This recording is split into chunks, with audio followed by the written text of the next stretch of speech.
Tanawa ang among napalit nga luggage plus stroller.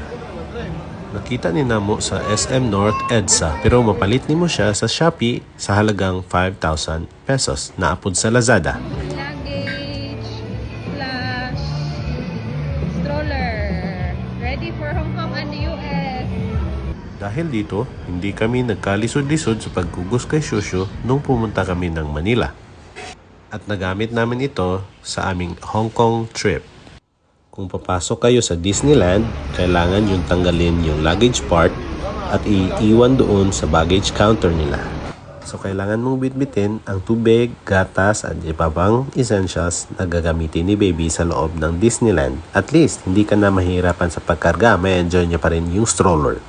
50 kilograms ang kaya nitong ikarga. Kaya kung ikaw ay hindi na bata, pero under 50 kilograms, pwede ka ring sumakay dito